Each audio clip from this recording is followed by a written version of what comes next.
Puji Tuhan, Shalom Bapak Ibu terkasih. Senang sekali bisa kembali berkumpul di minggu pertama, sudah masuk di bulan Juli. Tentu juga dengan tema yang baru yang akan kita bahas bersama-sama dalam seri khotbah kita selama 1 bulan ke depan. Kita masuk ke bagian yang ke-6, yaitu mengasihi, tambahkanlah kasih akan saudara-saudara.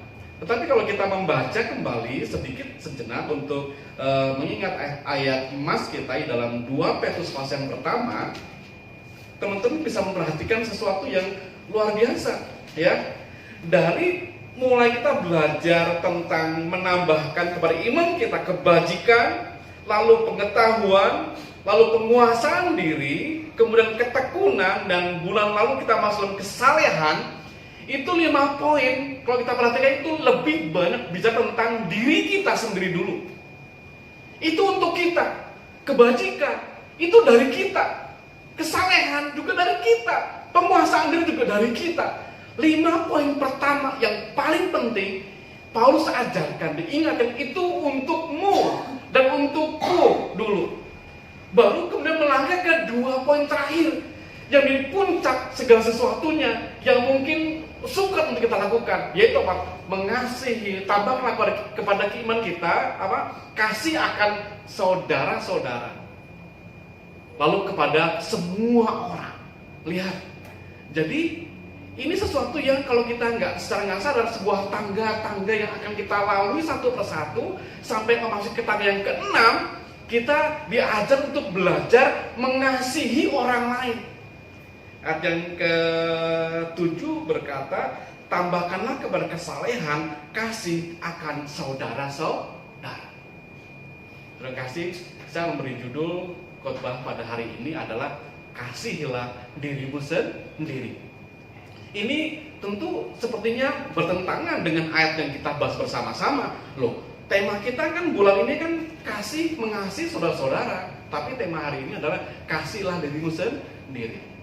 Hari terakhir ini sedang ada sebuah tren, ada penelitian menunjukkan tentang sebuah kata yang bernama self-love atau self-kindness atau mengasihi diri sendiri. Karena para psikolog, para peneliti, mereka memperhatikan bahwa sesungguhnya semua masalah yang terjadi kebanyakan itu berasal dari mana? Dari diri sendiri. Ini yang belum pernah kita bereskan. Ini yang belum pernah kita perhatikan. Ini yang belum pernah kita lihat dengan baik. Kita kerap mengabaikan diri kita sendiri. Nggak apa-apa dah, yang penting lu senang. Yang penting lu bahagia. Gua susah mah nggak apa-apa. Yang penting kamu senang, kamu bahagia, kamu dapat semuanya. Saya nggak apa-apa. Saya mah gini, aku rapopo. Kata Pak Jokowi gitu kan. Aku rapopo. Tetapi justru ini bertentangan dengan apa yang kita akan bahas bersama-sama hari ini. Saya katakan ada saatnya kita mau belajar untuk apa? Mengasihi diri sendiri. Tetapi mengasihi diri sendiri ini bukan egosentris. Bukan artinya kita mau menang sendiri.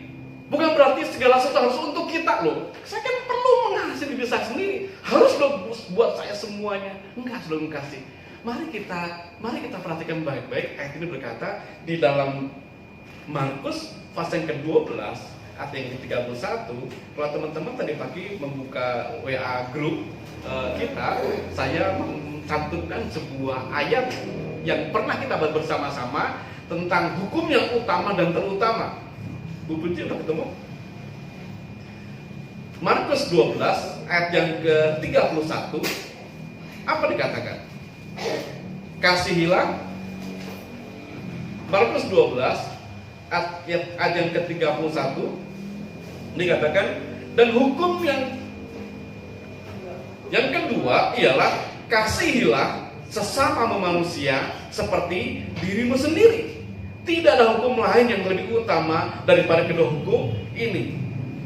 Tuhan kasih tahu, kasihilah sesamamu manusia. Lalu disambung dengan kata apa? Seperti dirimu sendiri. Artinya apa? Kalau kita nggak bisa mengasihi diri kita sendiri, rasanya sulit untuk kita bisa mengasihi orang lain. Kebanyakan kita merasa nggak bisa menerima diri sendiri. Ya, saya mah emang orangnya begini.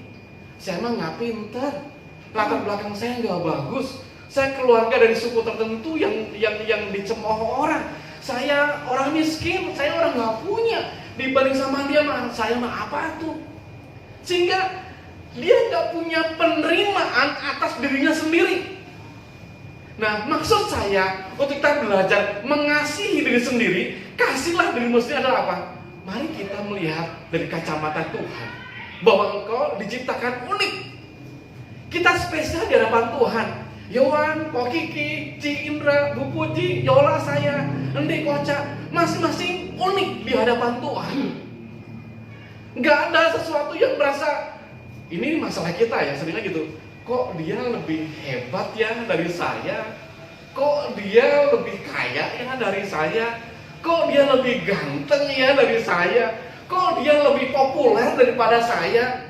Ini yang membuat kita merasa rendah diri, minder, lalu nggak bisa menerima diri kita sendiri. Akibatnya apa? Kita hanya pengen menerima belas kasihan orang saja. Kita hanya pengen menerima perhatian saja.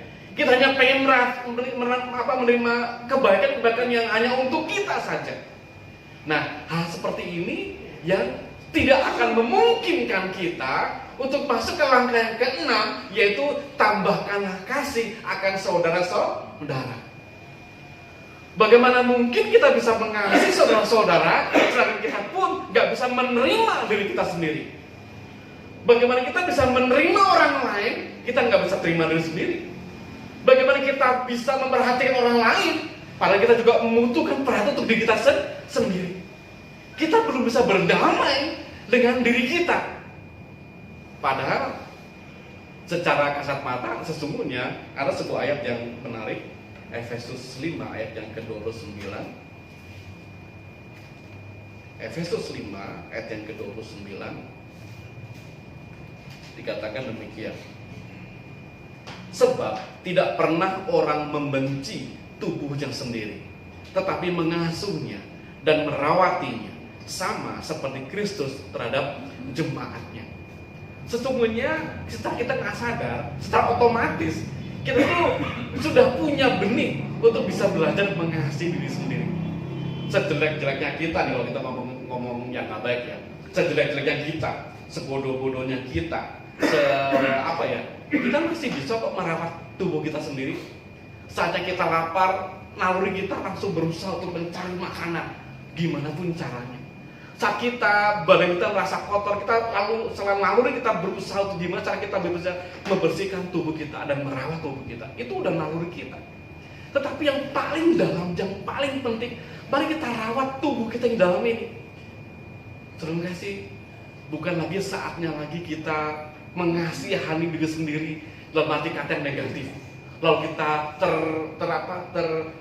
terarah kepada bentuk yang namanya egosentris. Pokoknya aku di sini nggak puas, aku cari kepuasan yang lain. Aku di sini nggak diterima, aku cari penerimaan yang lain. Aku di sini ditolak, aku cari orang yang mau bisa temukan saya. Terima kasih. Hal seperti ini kita nggak mungkin bisa mengasihi orang lain. Makanya dalam 2 Petrus 1 tadi ada 5 poin tentang kebajikan, tentang penguasaan diri, tentang kesalehan yang bulan lalu kita bahas bersama-sama. Itu untuk kita dulu. Petrus mempersiapkan hati kita, Petrus mempersiapkan diri kita untuk mulai kemudian setelah kita lewati semua step ini, kita naik ke step yang ke-6, baru kita bisa mengasihi orang lain. Jadi, saudara kekasih, inilah pergumulan kita yang mungkin kita sering kali lupakan. Kita merasa yang penting, karena kadang-kadang budaya kita kan begitu kan. Kita misalkan sebagai anak sulung ya, kita dilatih untuk udah deh, kan kamu kan kakaknya, ngalah lah sama adiknya kan lagi butuh, kamu ngalah aja. Itu lama-lama kan numpuk ya, lalu menjadi sebuah kita pikir itu sebuah kebenaran. Atau misalkan adiknya nakal sama kita, tiba-tiba kita dipukul gitu misalkan gitu ya. Lalu kita, udah kan kamu kakak, jangan balas lah, itu adik kamu. Jangan dong, kamu kan lebih kuat. hebat, kamu kan lebih hebat. Jangan pukul adik kamu lagi, nggak boleh balas ya. Itu numpuk.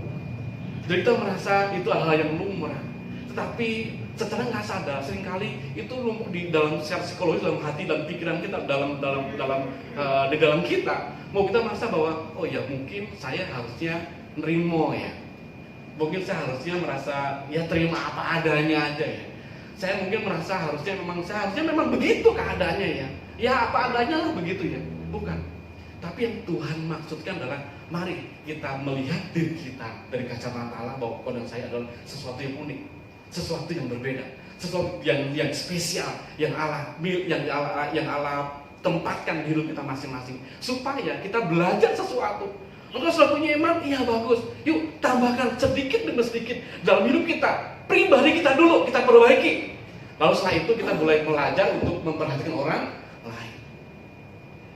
Nggak mungkin kita bisa memperhatikan orang lain selama kita sendiri nggak bisa perhatiin diri kita sendiri. Apa yang kita harus lakukan?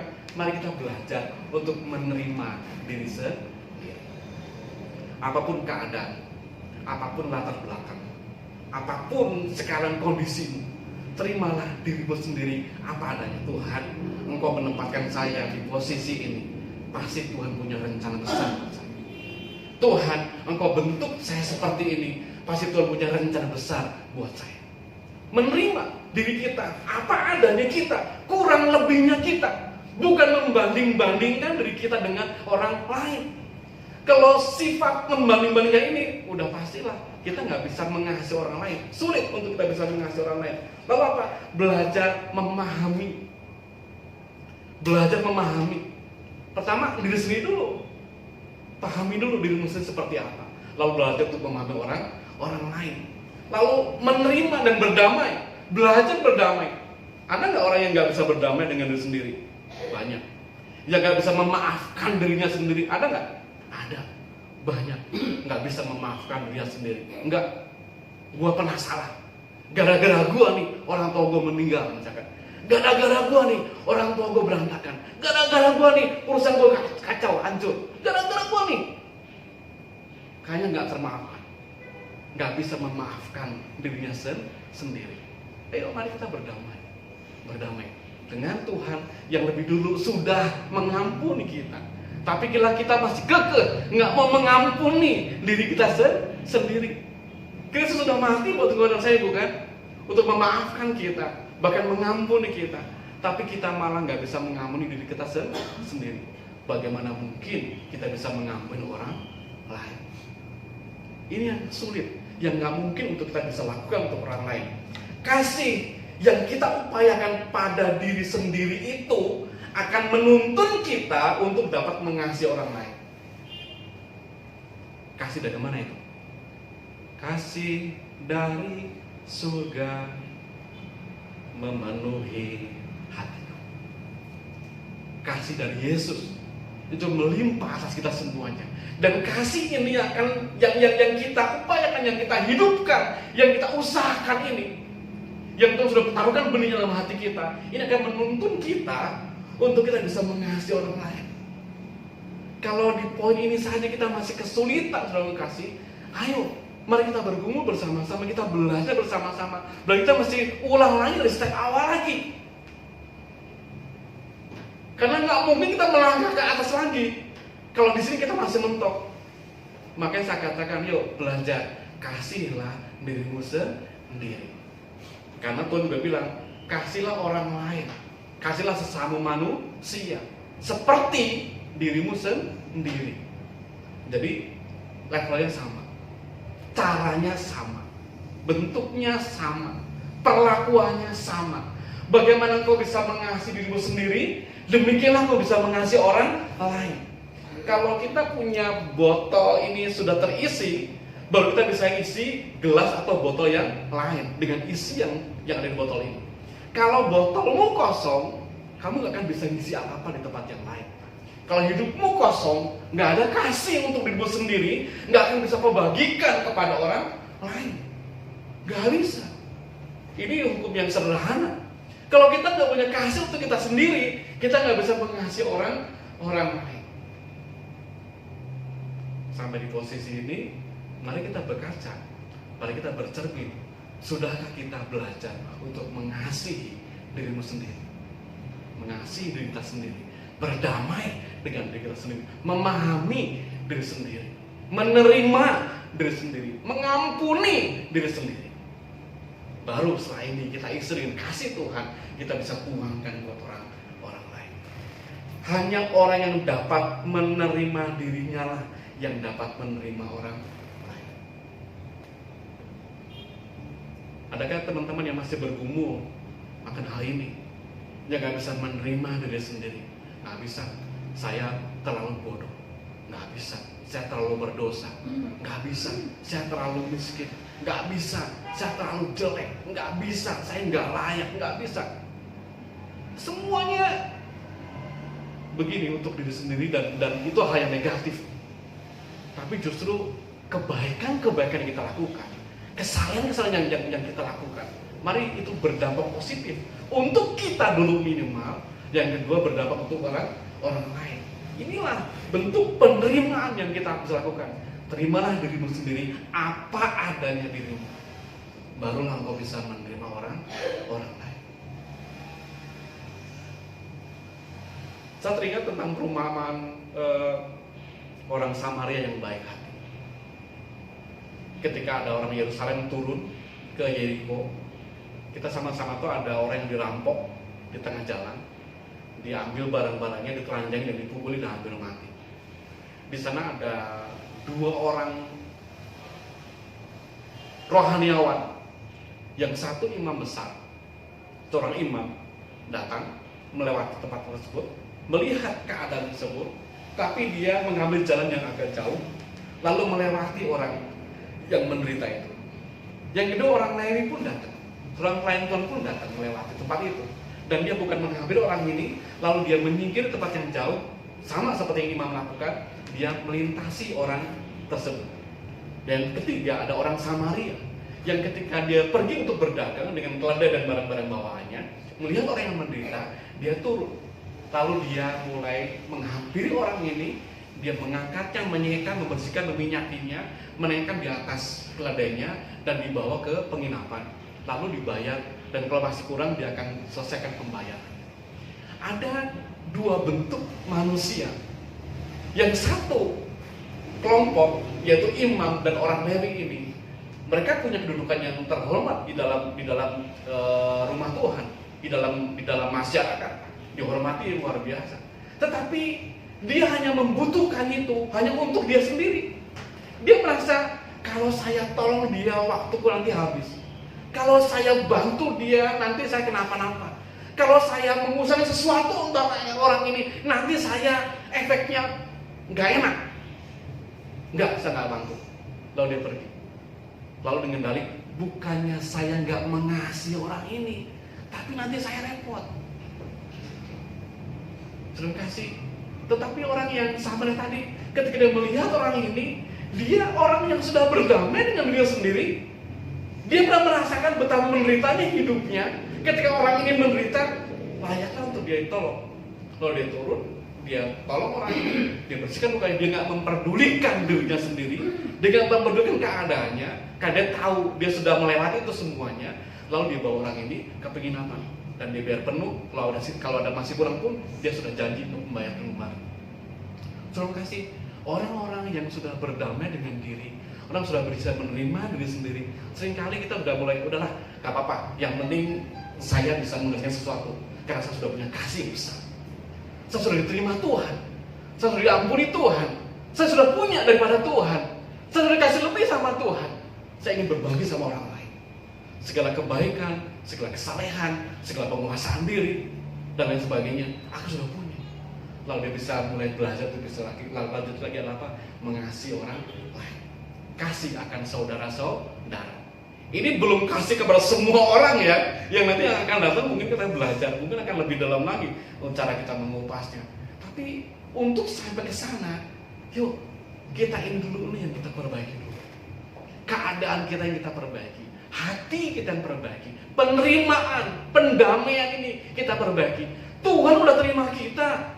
Tuhan sudah mati buat kita, dia sudah mengampuni kita. Apa alasan kita nggak bisa terima diri kita sendiri? Tetapi intimidasi dari si jahat ini yang membuat lo merasa kamu nggak layak, itu seringkali membuat kita merasa semakin kecil.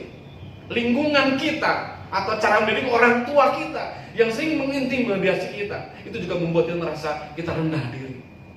Kita nggak bisa menerima keadaan kita atau diri kita, sehingga kita sulit untuk bisa menerima orang lain. Kemarin saya dapat cuplikan film pendek, bukan film sih, itu orang lagi di kondangan pernikahan, lalu dia lagi syuting gitu tuh di TikTok apa di mana saya lupa ya. Ada pengantin, lalu biasa kan kalau pesta pernikahan suka ada games gitu kan. Lalu tiba-tiba ada sebuah game tentang membuka permen. Nggak tahu teman-teman udah lihat belum ya? Jadi rupanya ketika si pengantin ini memulai laki dan perempuan ini membuka permen ini, yang perempuan menang, happy dia, aku menang, mendapatkan apa yang nggak tahu kriterianya apa, kita nggak tahu ya. Tapi dia menang. Si pria kalah. Itu di depan pelaminan, di hadapan banyak orang. Tiba-tiba begitu perempuan dipukul, wah, ditampar habis. Suasana pasti berubah dong. Ini orang hanya game, kalah ketika membuka permen.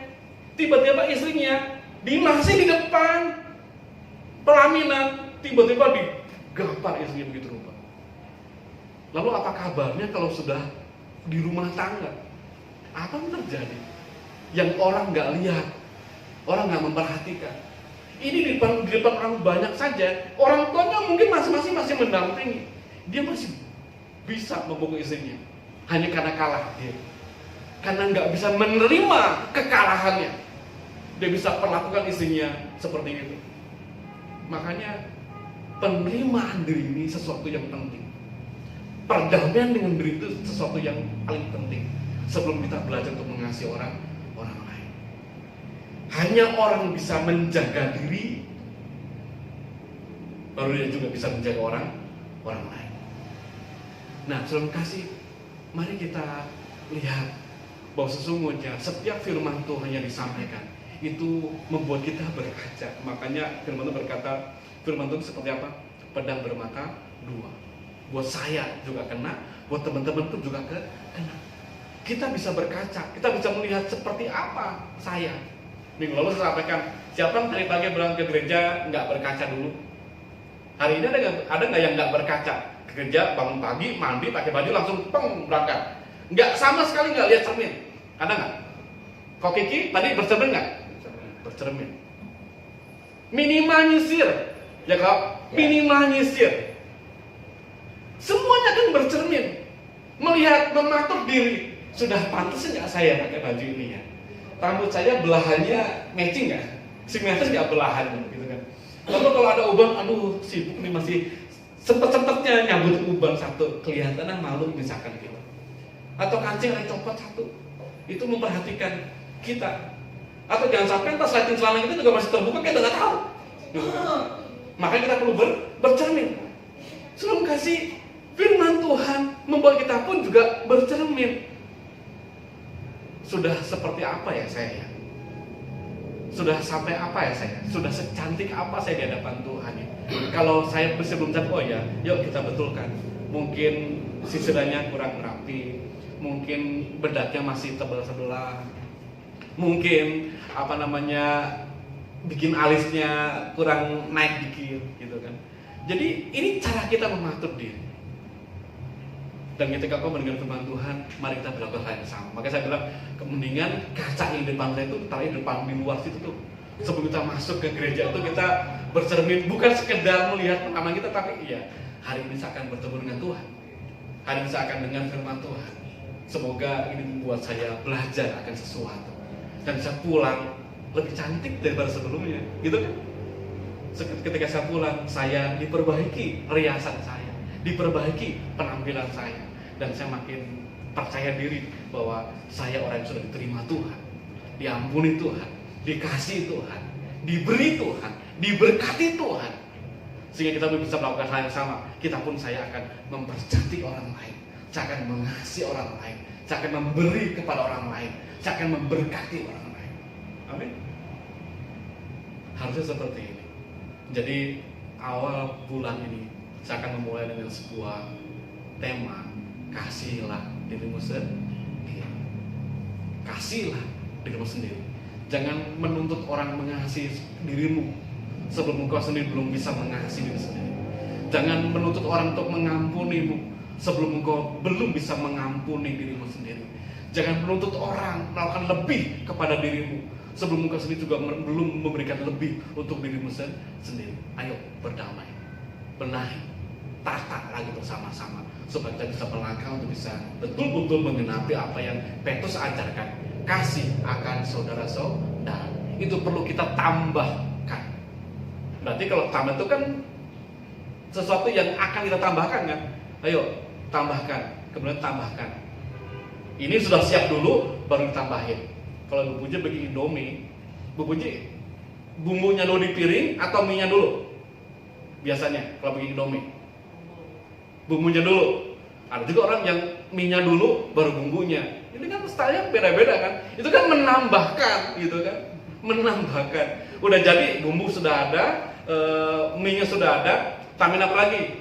Telur ceplok biasanya. Atau di rumah ada bawang goreng, tambah lagi bawang goreng. Kalau Jonah di rumah suka tambah lagi apa? Kamen was, potong-potong goreng lagi. Sosis lagi, tambahin lagi. Itu menambahkan apa yang sudah ada. Kalau kita membaca di dalam 2 Petrus tadi, berarti kita sudah belajar 5 bulan sampai hari ini masuk ke bulan ke-6. Kita sudah punya dalam iman kita sudah menambahkan kebajikan, kita sudah menambahkan pengetahuan, menambahkan penguasaan diri, menambahkan ketekunan, dan terakhir menambahkan kesalehan. Itu sudah ada. Teman-teman sudah ada. Sekarang mari tambahkan kasih akan saudara-saudara. Sebelum kita tambahkan, ayo kita benahi dulu yang di dalam. Makanya Petrus banyak berkata yang 5 poin untuk kita dulu. Untuk kita dulu. Kebajikan, kebaikan, penguasaan dan sebagainya itu untuk kita dulu. Baru kemudian untuk orang lain. Semoga hari ini berjalan kudus yang akan kita terima bersama-sama. Mau kita bercermin, oh iya, dia sudah terima saya, dia sudah ampuni saya, dia sudah mengasihi saya begitu rupa, dia berikan segalanya buat saya. Kenapa saya enggak menerima diri saya sendiri sebelum saya menerima orang lain? Kita beri bersama-sama saudara. Siapkan diri untuk terima berjalan kudus pada pagi hari ini. Kasih yang terindah, hati yang mulia, hanya ku temukan di dalam-Mu, Yesusku. Pujian dari hatiku selalu di setiap waktuku, tiada pernah berubah kasih-Mu.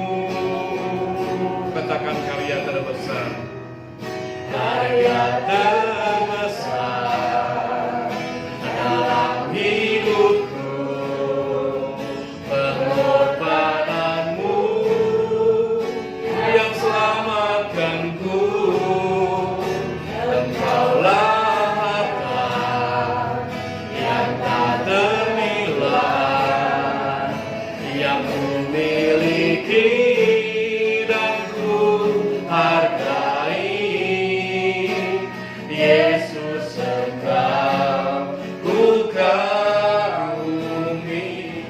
Di tangan kita ada roti dan anggur sebagai pelambang tubuh dan darah Tuhan yang dipecah-pecahkan dan ditumpahkan buat engkau dan saya. Dari sini kita bisa mengenang, bisa memperingati kematian Tuhan di atas kayu salib. Sebagian engkau dan saya sadar bahwa Dia sudah menerima kita apa adanya. Dia mengasihi kita begitu rupa sehingga Dia mengorbankan dirinya supaya engkau dan saya bisa diselamatkan. Mari kita belajar berdamai. Tuhan menjadi pendamaian antara kita dengan Bapa di surga. Biar engkau pun berdamai dengan dirimu sendiri. menerima dirimu sendiri, mengasihi dirimu sendiri dengan cara yang benar, dengan kacamatanya Tuhan, supaya engkau pun dimampukan melakukan seperti apa yang Tuhan lakukan, yaitu mengasihi orang lain, sehingga mereka pun diselamatkan sama seperti engkau juga diselamatkan. Mari kita mengangkat roti di tangan kami kita masing-masing. Inilah tubuh Tuhan yang dipecah-pecahkan buat engkau dan saya. Dia yang menderita, dihancurkan tubuhnya. Dia menanggung segala kutuk, segala dosa, segala penyakit, dan setiap belenggu dipatahkan. Mari dengarkan firman Tuhan. Sebab apa yang telah kuteruskan kepadamu telah aku terima dari Tuhan, yaitu bahwa Tuhan Yesus pada malam waktu ia diserahkan mengambil roti, dan setelah itu ia mengucap syukur atasnya. Ia memecah-mecahkannya dan berkata, inilah tubuhku yang diserahkan bagi kamu. Perbuatlah ini menjadi peringatan akan aku.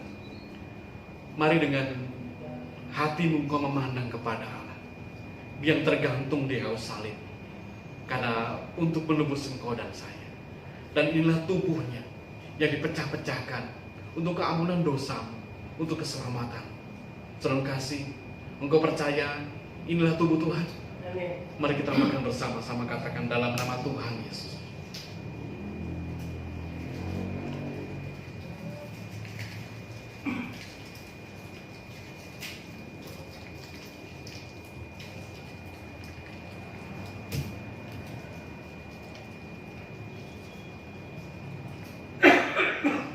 Mari kita mengangkat cawan ke hadapan Tuhan.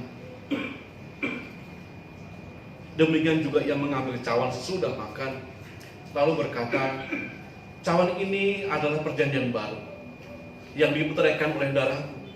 Perbuatlah ini setiap kali kamu meminumnya menjadi peringatan akan aku. Sebab setiap kali kamu makan roti ini dan minum cawan ini, kamu memberitakan kematian Tuhan sampai ia datang. Darahmu tertumpah buat kami semua Tuhan. Darahmu dicurahkan buat kami semuanya ya Allah. Menjadi peringatan dan meterai antara kami dengan Bapa di surga. Ketika dia melihat kami, karena ada tanda darah yang Tuhan torehkan dalam hidup kami semuanya, yaitu darah Kristus. Dan saudara kasih, engkau percaya ini adalah darah Tuhan. Mari kita minum bersama-sama, katakan dalam nama Tuhan Yesus. Terima kasih Tuhan.